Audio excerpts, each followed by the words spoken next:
after I came home from prison, uh,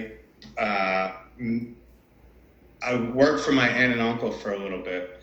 But I felt bad because I knew like they kind of just gave me a job, to make sure I was okay. And I was a laborer. They had a welding factory, so Okay. a welding plant. So I was a laborer in the welding plant, which wasn't a fun job anyway. Hmm. So I started applying. A position was like going to be like a liaison, an office position, but a liaison for outside sales reps at this oil company. Okay. Yeah. And so I go and I end up having I don't drive at the time. My best friend takes me to the interview, Hmm. right? A saint of a guy. He's still my best friend. So he takes me to the interview. I'm like, all right, I'm going to go do the interview. I'll be back out in a little bit. Interview ended up lasting 3 hours. Wow. Sat in the car. I got out when it was over. I get in. I'm like, before I even say I'm sorry, he just looks over. He goes, "You better have gotten the fucking job." so, so the interview, it's 3 hours long. A lot of it was like, back and forth. I meet the vice president of the company, full of like, as soon as he walks in, just full of personality. Yeah. Just like he reminds me of like Mr. America. Just this, kind of like looked like he played football in high school, American guy, right? So comes in and we start talking and we're hitting it off. Then he brings in someone else. I meet with them and it's going very well.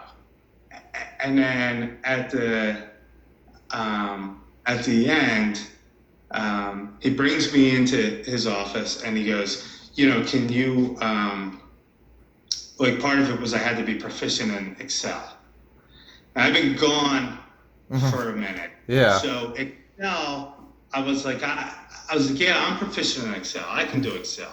And he goes, all right, can you sit down in front of my computer and can you do this, show me how to do this, and this, or something.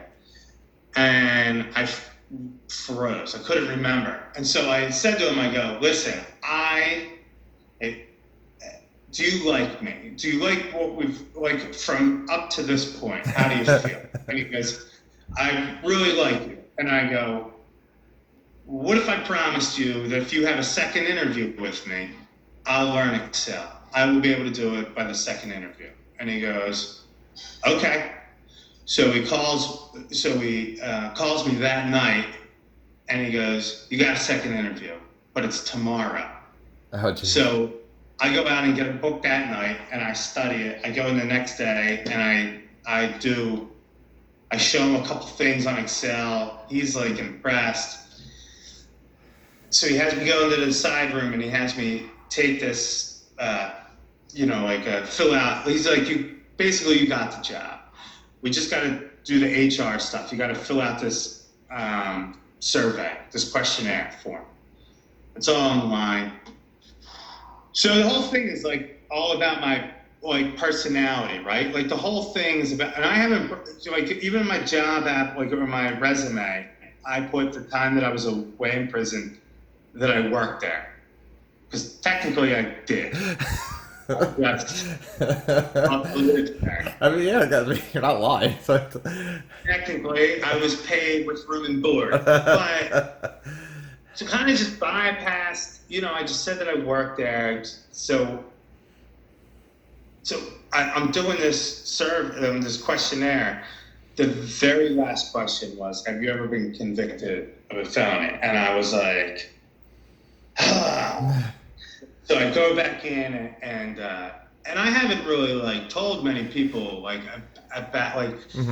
until then I was working at my aunt's and welding. Yeah. So I'm just kind of like a ghost of a person there. My home life at that point, I was living back with my mom. I was and my stepdad, and I would go to the gym, but I was a ghost there. I would come home. My parents already knew my story. So this is the first live person I've had to talk to about what happened, what I did, who I am.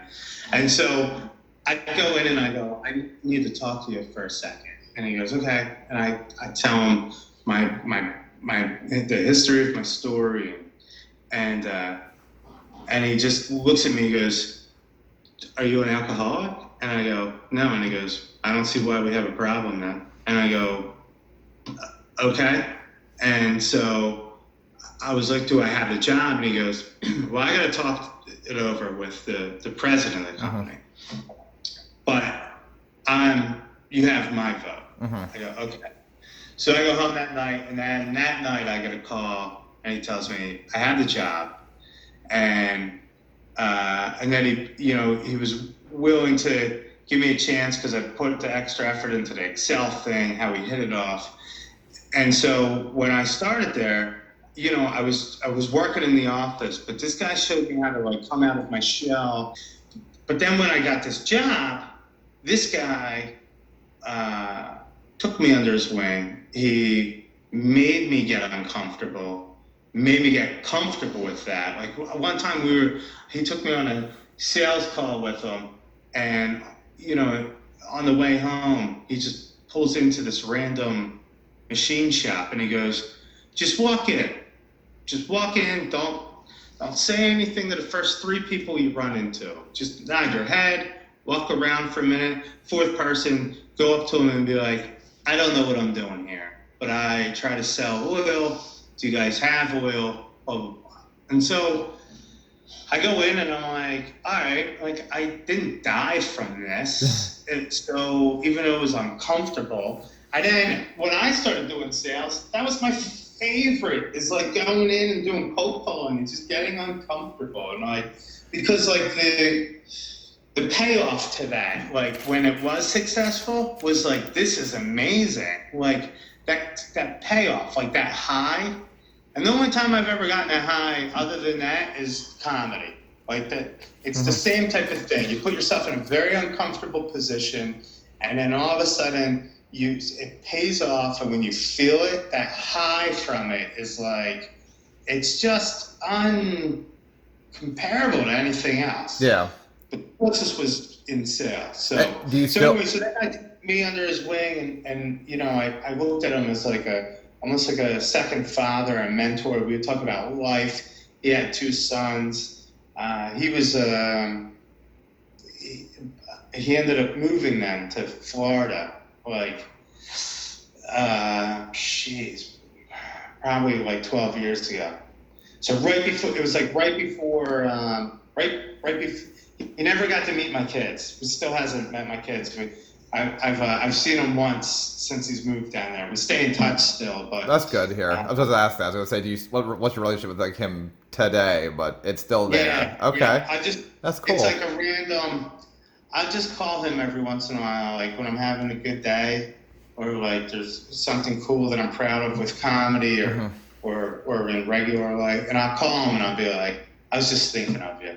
Yeah. And we'll just kind of kick back up and start talking. Does he follow you on Facebook and your shows that you put on YouTube and stuff like that? Is he following that at all? Yeah, I'll send him like clips. He's not very doesn't have Facebook, so we don't stay in touch through that. But, okay.